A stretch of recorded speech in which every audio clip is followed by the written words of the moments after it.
One of the things that we do in Global City is we offer training for local churches who want to mobilize their members to start healthy spiritual conversations and to build evangelistic friendships in their own communities. So, one of the things that we train on is integrating storytelling into our everyday conversations. Now, one way to do this is to first ask yourself, what are some of the topics or themes of conversation that I already have?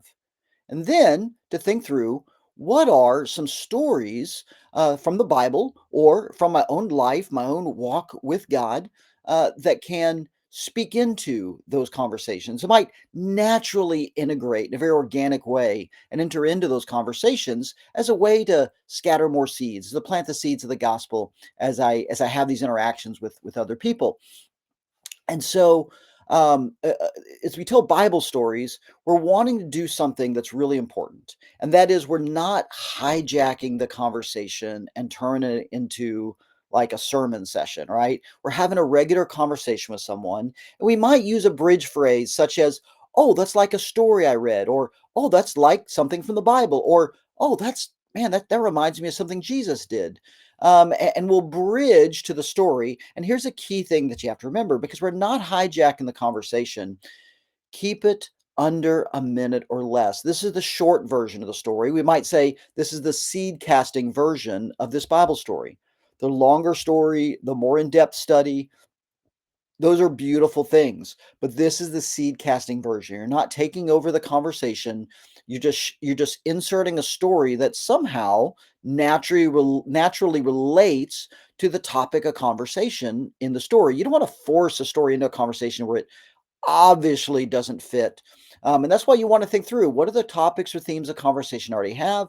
What are stories that might, depending on the circumstances, depending on the conversation, that might fit this conversation? And so to kind of be a little bit prepared and to kind of think that through, but not to be overly rehearsed. We tell people all the time, it's a good thing to be prepared so that this can begin to come out naturally as we interact with others, but we're not teaching people to be scripted, because then what tends to happen is you force a set of memorized lines into a conversation where it doesn't normally fit. And so think through, what are the topics or themes of conversation I already have? What are some Bible stories that might naturally enter into these conversations in a very organic way that can integrate, that I can bridge to in the conversation, that and, say something like, oh, that reminds me of, or that's like a story I read.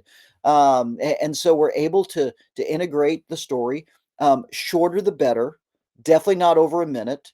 Shorter the better, because we're just inserting the seed casting version of the story. Now, if someone ignores that story, that reference to the story, if maybe they even recognize it, they're not looking to have that conversation, that's okay. We're signaling to them that we're a person of faith, we're a person of the word. Um, and it's okay, because maybe there's another time where they'll be more open.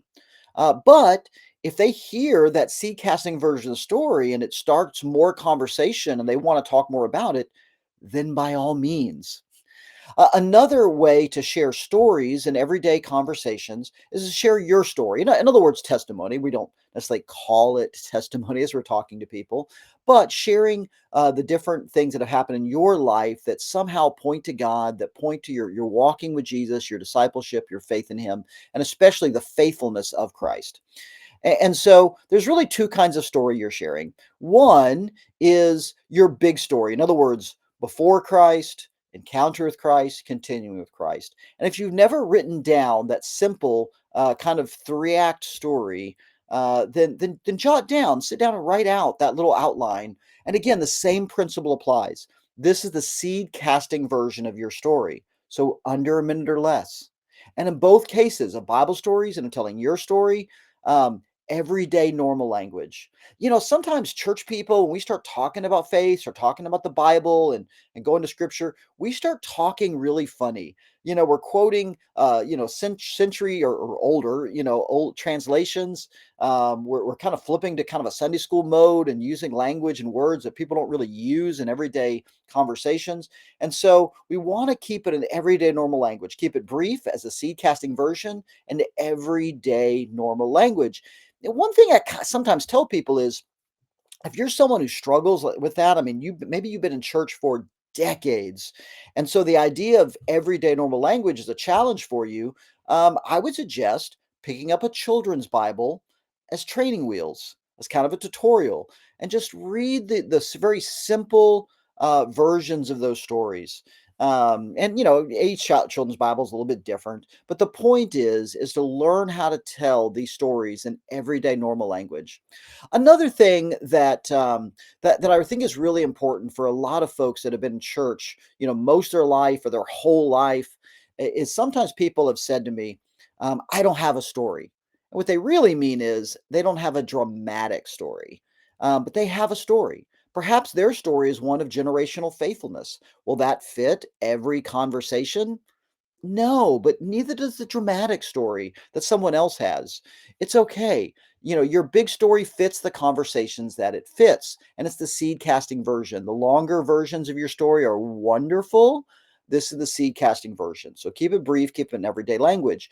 And then you also have other stories from your life, and this is what we would call just episodes from your life, right? So these are just different things that have happened, different events in your life that point to God's faithfulness in one way or another. And so again, you want to think, what are the themes or topics of conversations I already have? And what are some different stories in my life that might naturally, very organically fit into these conversations that we might bridge to? And so learning to tell Bible stories and everyday conversations, learning to share my story and my stories, the big story and the episodes from my life and everyday conversations is just one more way that we can cast lots of seeds of the gospel in our everyday interactions. And we regularly train people to do this when we go into local churches and offer training. And so just to make you aware, that's one thing that we do in Global City is we partner with local churches and help equip their members to enter into everyday spiritual conversations. We really don't train on the specific kind of napkin presentation or here's kind of the pocket presentation of the gospel. Those are on YouTube. You don't really need us for that. What we do is come into churches and help guide church members through how to engage in everyday conversations in a way where we can bring up spiritual things without making uninterested people run from us, and finding the people that are ready to have the conversation. Another resource that we put together fairly recently is a book that takes some of the training that we do and we put it into book form. We think this is a helpful resource for individuals and for churches. We don't think it replaces live training, but is a really good supplement. But also recognizes that if this is what somebody is ready for, as opposed to they're not quite there on the live training, this is a good thing maybe to start warming them up. So also you can find that on Amazon.com, Jumpstart Healthy Evangelism. And so we just want to help more followers of Jesus gossip the good news and make an impact among those who do not yet know Jesus in our contemporary society.